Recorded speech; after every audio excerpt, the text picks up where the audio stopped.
Invitarle a que en Deuteronomio capítulo 32, ahí va a ser nuestra lectura bíblica para el mensaje esta tarde.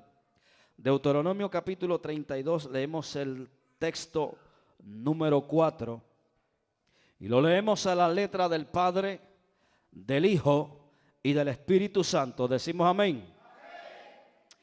Él es la roca cuya obra es perfecta, porque todos sus caminos son rectitud, Dios de verdad, y ninguna iniquidad en él, y sin ninguna iniquidad en él, es justo y recto.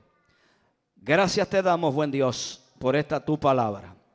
Te pedimos, Padre, que me permitas hacer uso de ella, Señor, y que esta palabra corra y sea glorificada en nuestros corazones. Ábrenos la mente, ábrenos el corazón para recibir esta tu palabra en esta hora, sabiendo, Dios, que al enviarla a ella nunca torna atrás vacía, sino que hace todo aquello para lo que tú le envías, Señor.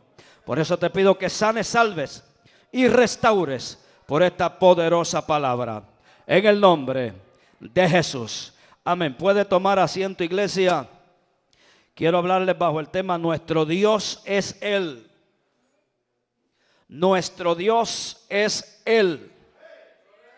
Sea Dios bendecido. Y una de las cosas que quisiera hablar a manera de introducción es que las naciones en todo el mundo, las naciones y sus pueblos, tienen sus propias creencias. Tienen sus propias creencias éticas, culturales, políticas, sociales y aún hasta religiosas. Y en el ámbito religioso, las naciones son muy celosos en lo particular. Hablar de religiosidad o hablar de religiosos o de religiones es un tema para largo rato, porque el mundo, las naciones tienen sus religiones, lo cual, claro, está permitido, y al mismo tiempo debiera definirse una sola religión si se trata de religión. Pero como hay derecho a la libertad de expresión de palabras y de creencias, pues existen en diferentes partes del mundo, o sea, naciones y sus pueblos con sus religiones. Alguien dijo que la religión o las religiones es el opio de los pueblos. Es lo que hace alucinar a la gente, es lo que hace adicto a la gente, es lo que la gente utiliza para quizás socializarse o relacionarse en alguna área de su vida.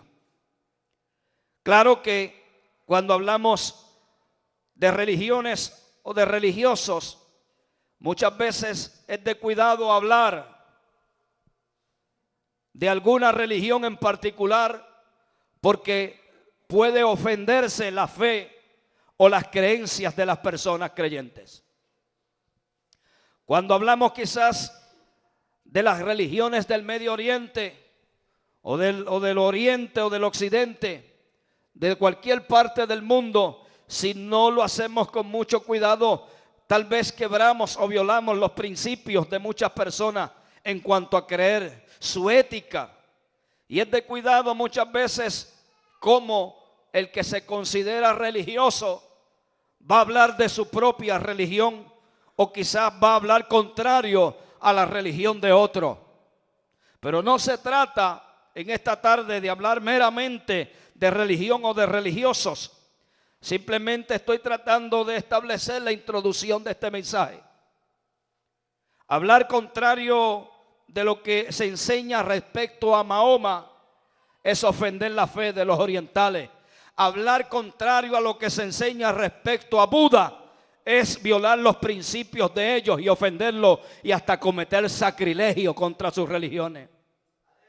Por eso cada quien procura vivir y hacer conforme a como cree. Por eso el mundo está tan dividido en cuanto a religión se refiere. Aquel cree en una cosa, el otro cree en otra. Pero lo más importante no es creer en una religión, porque Dios no es una religión.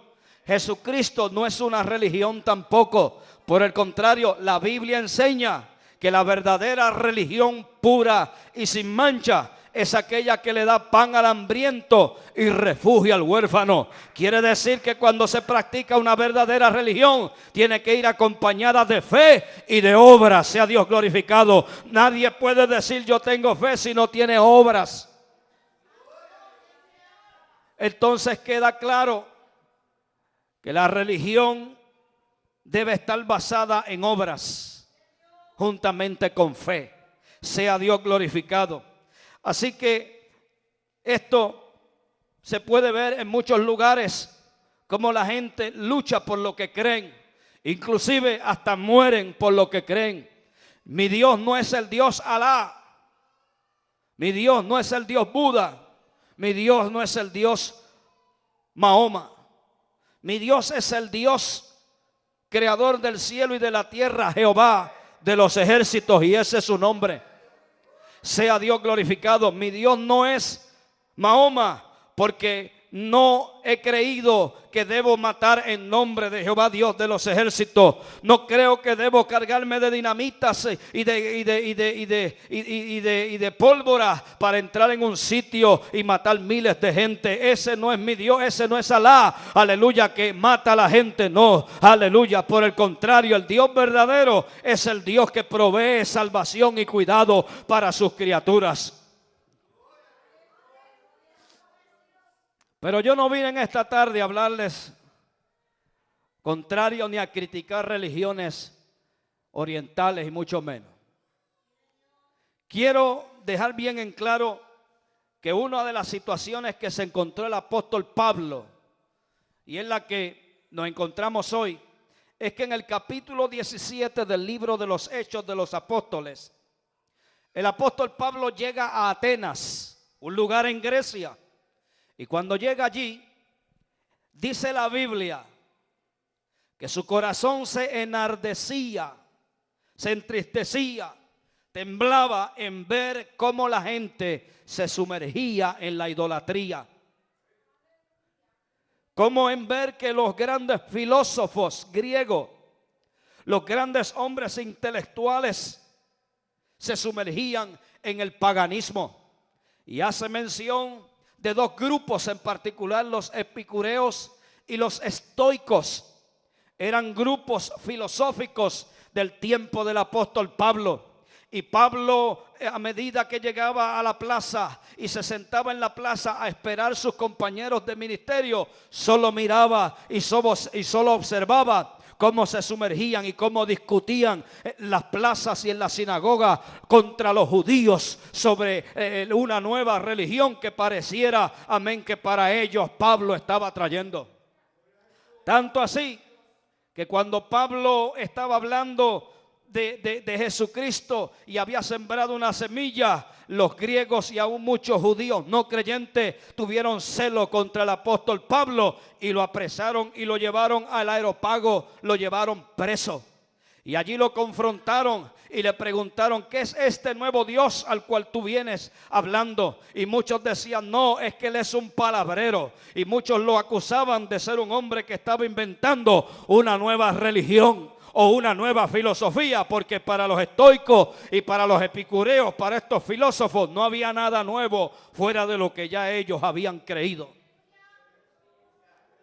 Pablo, celoso por mostrarles a ellos el Dios verdadero, el Dios que es la roca, el Dios cuya obra es perfecta, que es perfecto por todos sus caminos y que sus caminos son rectitud